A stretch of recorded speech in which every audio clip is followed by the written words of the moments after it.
Edmund looks around for a way to escape and starts to notice that there are smaller creatures in the trees who resemble sketches of things from his nightmares. Dreamer tells him that the little ones are here to see the drawings and that he has to stay until Dreamer tells him he can go. The man looks at Lord Chompy and then back at Teddy, trying to decide what to do, when suddenly a harpoon shoots through the bear's midsection.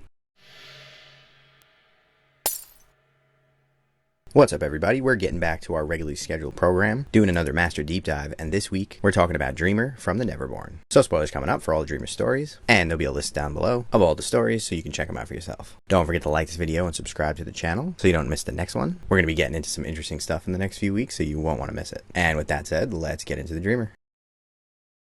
Nightmare had been planning for ways he could achieve true immortality. While in the dream world, he encountered a boy who created remarkably elaborate dreams. Nightmare tried to twist those dreams to feed upon the boy's fear, but as soon as he did so, the boy would simply regain control, turning the dream back into his own. He didn't appear to be afraid of Nightmare at all, which caused him fascination and fear. After a few days of trying, Nightmare felt himself weakened at not having fed for so many days, so he withdrew himself to regain his strength so that he could come back and take the boy. When Nightmare left the dream, the Dreamer was able to follow him, somehow able to manifest himself in Malifaux outside the dream world. The boy thinks he's still in a dream and has no awareness that he's bridged the gap between worlds, and he's somehow able to twist and reshape reality in Malifaux, just like it was one of his dreams. He likes to play games, and Nightmare, who he now calls Lord Chompy, is his favorite playmate. He's able to manifest horrible nightmares, and his favorite game is called Monster, where he and the nightmares find people and gobble them up. Stories of the Dreamer have spread around Malifaux, but anytime he's in danger, Lord Chompy has been there to keep him safe. His legend has even reached the ears of the Neverborn, who seek him out in hopes of finding a way to harness his power for themselves. Now Lord Chompy has to protect the boy from the humans and the Neverborn, all while trying to unravel the secrets of his mastery of reality. After some miners go missing in the north, the guild decides to give up the search and leave the people to their fate. Other miners get upset and begin a demonstration that quickly turns into a riot. The guild guard shows up and begins to brutally suppress the rioters, killing many of them. As the two sides do battle, citizens attempt to flee as shots ring out and houses burn. In the middle of the chaos, they suddenly hear a child crying, and everyone stops when they see a young boy standing in the middle of the street. A man approaches the boy, telling him that it's dangerous here and that he needs to get to safety. The boy pulls away and then asks why everyone is looking at him. The man tries to reach out for him, but the boy once again pulls away and yells out in alarm as he twists the man's face, creating skin and bone where eye sockets used to be. The crowd is shocked, completely forgetting about the battle that was just taking place, and a guild guard turns his pistol on the boy and approaches cautiously. He stops when he notices that the boy is talking, seemingly to no one, and explaining that he's bored of this game. The Dreamer explains that he doesn't want to play flying pink horses or any other girl stuff, but that he wants to play Monster and tag. Suddenly, creatures begin appearing in the darkness, and a tentacle reaches out and grabs the guild guard and begins tearing him to pieces. The Dreamer runs towards one of the miners, excitedly yelling that he's the monster Lord Chompy and that he will get everyone. The nightmares attack, and all the people join together to try to fend off the onslaught, but soon they are all killed, and the creatures all turn to the Dreamer, waiting for his commands. A larger creature approaches, and Dreamer tells it that he's tired and he wants to go home. Dreamer and Teddy disappear, and soon, with the Dreamer gone, the other monsters disappear as well. All of them save for Lord Chompy, who doesn't need Dreamer's power to exist. Dreamer watches as a group of death marshals walk through the Badlands, and tells his friends that he wants to play a game, but only if he will win. The men discuss how they had all had a similar dream about this place, and soon they see figures in the distance. They give chase, and one of the death marshals finds one of their targets and throws his pine box at it. The box swings closed around the figure, and the marshal approaches and kicks it open to try to see what manner of creature he has captured. To his surprise, there's nothing inside.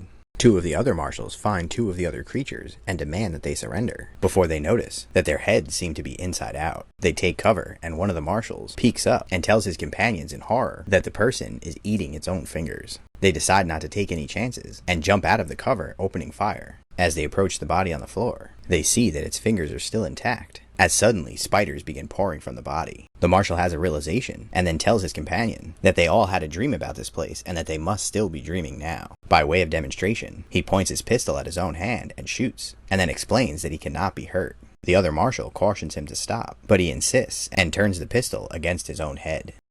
The leader of the death marshals soon finds all three of his companions' dead bodies. He hears whispers coming out of a building nearby, and then turns to see 4 creatures standing in the distance. They approach him as they begin to transform into all manner of nightmarish creatures. The marshal holds his ground and doesn't fire, and when the creatures get close to him, he makes a break for the nearby building and crashes into the rubble. He sees a figure as he runs and grabs hold of it to find that it is a small child. The boy looks annoyed and speaks, seemingly not to the marshal, complaining that he thought he was supposed to win. Suddenly, huge black talons tear into the marshal, removing his heart, and then his body is thrown to the side. The dreamer is delighted and says that he's glad he got to win. Onlookers stop in the street as a rift opens in the fabric of reality and two large hands reach through. They're surprised when they see bedposts coming through the portal, followed soon by a small boy with a toy sword. The crowd, assuming this is the result of an illusionist, all begin to cheer and laugh. Dreamer gets frustrated, as his playthings are supposed to bow to him, or at least remain silent. They shouldn't be laughing. He calls out to Chompy, who also makes his way through the portal, and the crowd's laughter turns to screams. Dreamer considers how for months now, he and Chompy have not been able to be in the same place at the same time. But when the event took place, and the purple energy danced around him, he began to hear the voices of thousands of playmates in his head. Some of them told him things, and he soon learned how they could both cross over simultaneously. Now he considers what game they should play, and he decides that hide and seek will be fun. But as he looks around, he sees some of the people trying to run away and hide in places that he can't reach. He yells out to Lord Chompybits to charge. A man carries a shipment of illegal newspapers through the wilderness. He's worried that the guild might be in pursuit, which is something he's used to, but he was recently tipped off that the guards were looking for him and they had a hunter construct. It's unusual for the guild to bring that kind of firepower to hunt down a journalist. As the man rides, he hits his head on a branch and decides to walk next to his horse. He approaches a clearing in the woods, and the horse gets agitated and refuses to walk any further. The man continues a bit on foot and sees a broken down cottage, which he suspects might be from the time of the first breach. Suddenly, a boy jumps out and yells boo, surprising the man and causing him to fall on the ground. He goes to reach for his pistol, but then remembers that it's back in the holster on his saddle. He calms down and stands up, and the boy tells him that he was scared. The man says that he didn't know anyone else was out here, and asks who the boy is with. The boy just shrugs, so the man introduces himself as Edmund, and asks for the boy's name. He says that that's no business of his, and giggles. Edmund asks if he has any adults with him, or if he came out to the woods alone, and the boy replies that he doesn't think he likes the woods, and he thinks they're boring. Edmund warns him about bandits and animals and Neverborn, and briefly regrets saying the word Neverborn, though he thinks that the stories of the Neverborn being attracted to people who say their name are probably lies. The boy asks him what the Neverborn are, and Edmund asks how long he's been in Malifaux and how he got here. In response, the boy says that he went to bed at 8 p.m. after saying goodnight to his parents and his aunt, as if that answered the question. He then asks where all the people are, as usually he likes to come and play games. Edmund starts to get nervous, but realizes that as a decent person, he can't leave this boy here alone. He turns to go back to the horse and retrieve his gun, but the boy demands to know where he's going, and adds that it's rude to walk away without excusing yourself. Edmund tells him that he's going to check on his horse, and once he reaches it, he retrieves his pistol, as well as a flask of liquor. He's startled when the boy, who followed him to the horse, asks him what he's got in the bags.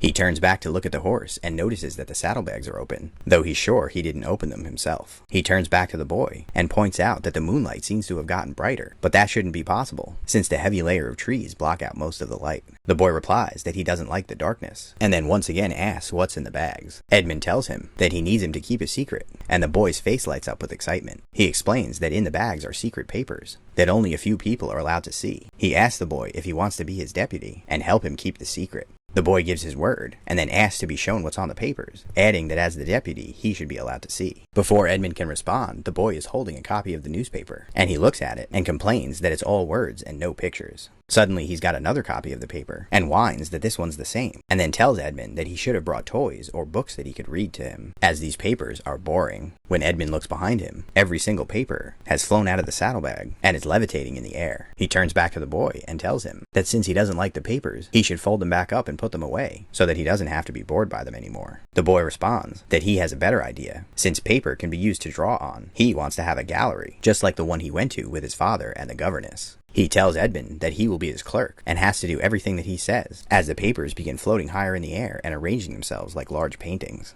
Edmund watches as images begin to form, each one of them depicting himself being tortured or killed. The boy says that he'll invite everyone to their gallery, even the governess, and here he'll be able to make her like his drawings, even though she doesn't like the drawings he makes when he's awake.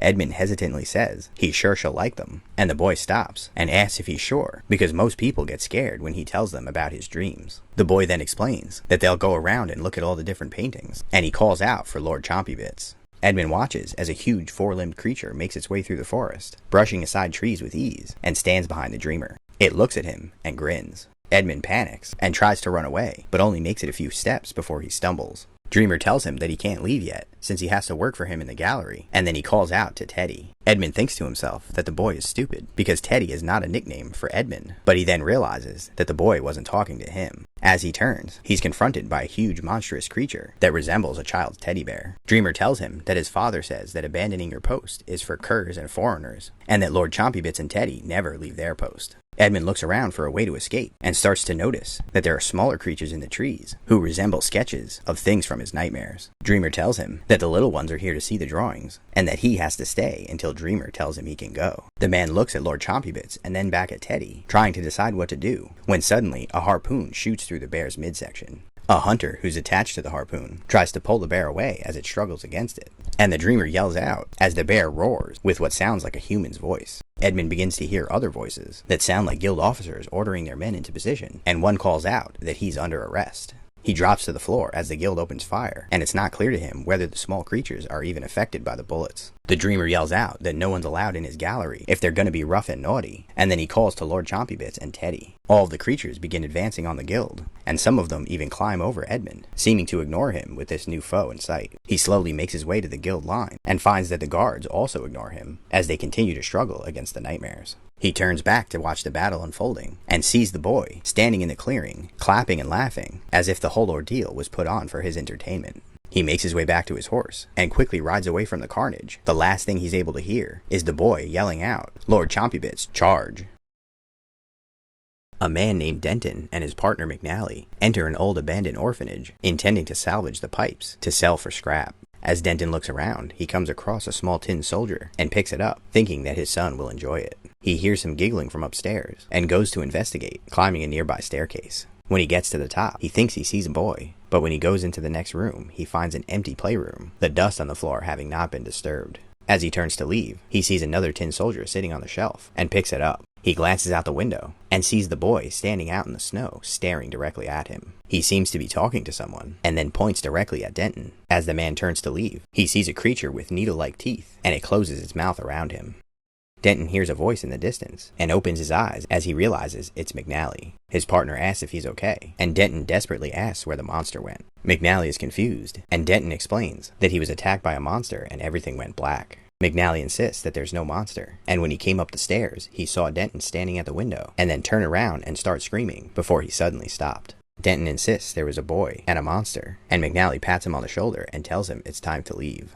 On their way home, Denton could swear he sees the little boy, but it turns out to be some laundry. That night, Denton sleeps fitfully, and has a nightmare about the orphanage and the child. When he wakes up, he finds McNally and his son Christopher playing with the tin soldiers he brought home. Christopher asks him to play, and Denton agrees, but then McNally reminds him that they have work to do. His son is disappointed, but he promises he'll be home later and they can play, and he'll also bring home some sweets. As they leave, McNally warns Denton that he shouldn't make promises he's not sure he can keep, and Denton tells him he's just a bundle of fun this morning, and asks if he had a bad dream. McNally gets defensive and asks what his wife's been telling him, and Denton remembers his own nightmare, and asks McNally if that's actually it. McNally says he doesn't know what he's talking about, and continues on. They meet with a local crime boss, who agrees to buy the scrap from them, but for less money than they expected, and he convinces them to sign up for another job. Denton is reluctant, but he decides to do it for the sake of his son. The trip took them much longer than expected, and by the time they get home, it's late at night. Denton regrets not having kept his promise to his son, but when he goes in the house, everyone's already asleep.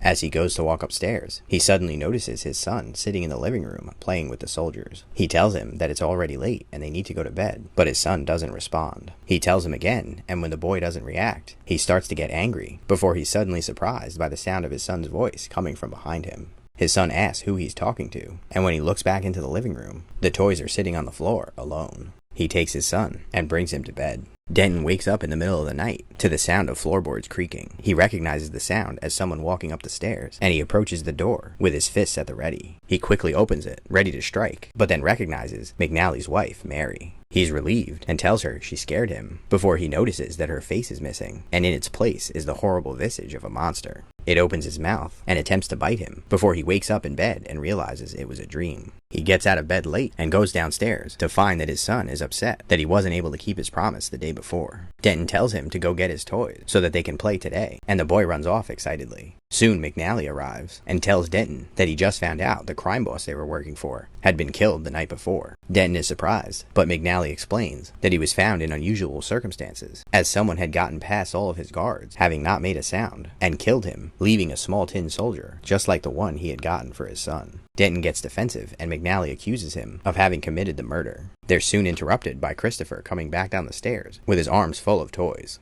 He drops one of the tin soldiers on the stair, and then slips on it, falling all the way down to the bottom. They all rush to tend to him, and determine that his ankle is sprained, and put him down for bed rest. Before he goes to bed, Denton considers that the crime boss's murder could be good for them, since it means they can take other jobs. But on the other hand, other people might come to the same conclusion that McNally did, and blame Denton for the murder.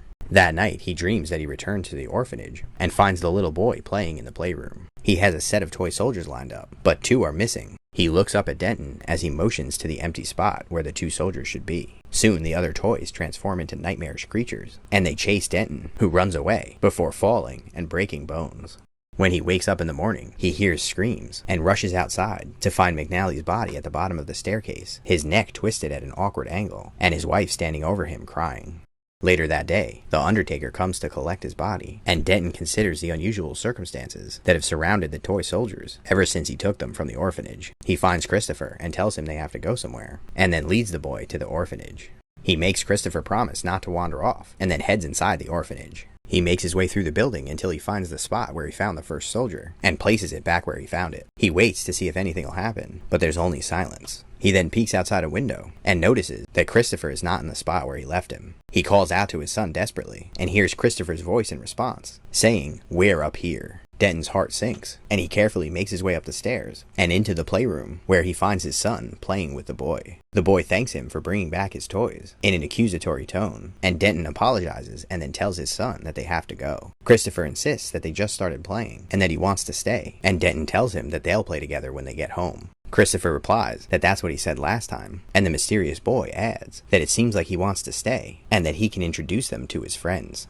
Denton is alarmed and yells out no, and reaches out to grab Christopher. He's stopped by a clawed hand that grips his shoulder. The boy tells him that he thinks he should go, and that maybe this will teach him a lesson about playing with other people's toys. The claw spins him around, and he sees horns and dagger-like teeth. He goes to scream as the mouth closes around him. The next morning, 2 guild guards find the body. One of them searches him, and finds a small toy soldier clutched in his hand. He pries it out and slips it in his pocket, and his colleague objects, as the toy is evidence. The man explains that no one's going to care about this case, and besides that, he thinks his son will like the toy. When the Burning Man arrived over London, flooding the city, and overrunning it with the gibbering hordes, the Dreamer lay in his bed, terrified. The flooding trapped him in their mansion, and his father went outside to try to get help. He never returned. Eventually, the English police arrived in a boat and took them away to safety. As the Dreamer looked at the carnage around him, and the glowing man-shaped star in the sky, he realized that he's been wasting his power. He spent all this time playing kids' games, and trying to hold on to his childhood. When he fell asleep that night, he appeared in Malifaux, in a new, older form, to reflect his 12-year-old self, not the child that he usually appears as. When Lord Chompy asks him about it, he explains that they're done playing kids' games. Now, they're gonna have some real fun. Dreamer heads to the bayou and knocks on the door of Zoraida's hut. The old hag answers and is surprised to see Dreamer standing there. He tells her that Chompy told him they are going to fight Titania and he wants in, and Zoraida looks around as she was expecting Pandora. Dreamer pushes past her and finds that Lilith is also in the hut, and the Nephilim Queen tells him that she will not work with him as he's just as likely to turn on them in the middle of the battle as he is to fight by their side. Zoraida retrieves a puppet from the shelf that's wearing a nightgown and asks Dreamer why he looks like this and what game he is playing at. Dreamer responds that this is what he looks like, and he's all grown up now, and Lilith threatens the boy.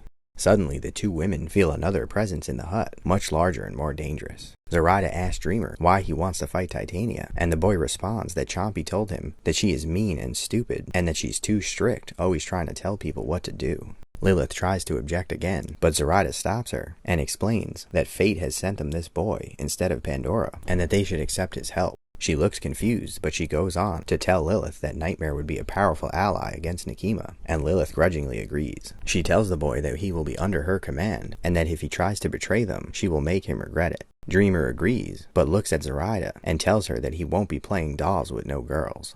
Zoraida slaps him on the head and tells him to mind his elders. Hours later, the three walk outside the cabin, and Zoraida asks Dreamer if he remembers their plan to ambush Nekima. He responds that they've been through it 100 times, and Lilith begins explaining the plan again. As she goes on, Dreamer gets bored and disappears. Later, as Dreamer waits to be summoned, he suddenly hears Lilith calling out to him. He appears in the middle of a battlefield, where their plan has apparently failed, and Nekima and her forces have gotten the drop on Lilith. Lilith tells Dreamer that she needs his help, or else her forces will be defeated, and Nekima will have free reign. He agrees, and starts skipping over the dead bodies, as his nightmare creatures begin appearing and following him across the battlefield. A large Nephilim notices him, and charges the boy, and Dreamer smiles and draws his cricket bat. He swings it in the Nephilim's direction before he would be able to hit it, and at the same time, a large purple hand appears and slams into the creature, sending it flying. Nightmare fully materializes, and Lilith Lieutenant Barbaros asks what the hell is that. Dreamer just smiles and disappears, as Nightmare begins rampaging across the battlefield. As Dreamer and Nightmare continue their slaughter, Lilith and Nekima face each other, and Nekima gets the better of her smaller sister. Zoraida steps in before Nekima can finish her off, and then calls out for Nightmare, who charges toward Nekima, who is now blind, and attacks the woman. She flies away as Nightmare tries to grab her, and Dreamer appears again, and notices the wound on Lilith's chest. Zoraida tells him to get them out of there, and he transports the two women back to Zoraida's hut. She yells for him to get some soul stones, pointing to a nearby cupboard, and Dreamer opens it to see a bag of the glowing orbs. Suddenly, Chompy whispers an idea in his ear, and Dreamer smiles, and then scatters the soulstones across the bayou. He acts surprised and tells Zoraida that there are no soulstones there. She assumes it's Titania's doing, and desperately tries to patch Lilith up. Dreamer asks if she's going to die, and Zoraida scolds him before she gets an idea in her head. She tells the boy that she knows a way to save Lilith, and Dreamer thinks how he loves the twists and turns his games take. He transports them all to the site of Nythera, where Titania was imprisoned for centuries. Nightmare carries Lilith towards the chasm, as the woman regains consciousness, and notices where they are. She struggles to get away, telling them that she doesn't want to be like Titania, and Zoraida explains that Nythera kept Titania alive for all of those centuries, and that it will do the same for her. She explains that her visions of the future that show them being able to overcome the tyrants all require Lilith to be alive, and that this is the only way. Nightmare holds her over the chasm and drops the veil of magic that he uses to hide his identity, and Lilith finally sees that he is a tyrant. She tries to call out to Zoraida, but he drops her in the pit as Zoraida says the words that seal the tomb. The boy, known as the Dreamer, was born to a rich family who lived in London. Though they offered him a comfortable life, the Dreamer preferred to dwell in his own imagination, away from other kids who were afraid of the stories he told. His parents tried to get him help, but none of it worked, and he started to retreat further into his own mind. Now that he's older and his father has died, the tyrant Nightmare has taken up the role of father figure, teaching the boy new ways to use his powers, and finding a sense of pride at the cruel and sinister young man he's become. Having to protect himself from the cult of the Burning Man during the day has caused Dreamer's nightmares to become even more twisted, and Nightmare awaits the day that Dreamer's sanity finally breaks. Dreamer is haunted by the events of the Battle of London, and he keeps hearing the screaming and gunfire, as well as the last words his father spoke to him. Where he used to find sleep to be a refuge, he now finds it difficult to get more than a few hours. His spirit as a rebellious youth has been extinguished and replaced by anxiety and weariness. Life on Earth has become more difficult, and when he does manage to fall asleep, he usually visits his only friend, Chompy. He finds that he's unable to call on the dreams like he used to, and even his relationship with Chompy seems a bit off. His friend seems to be mad at him, or is keeping something from him, and though Chompy insists that nothing's wrong, Dreamer feels more alone than ever.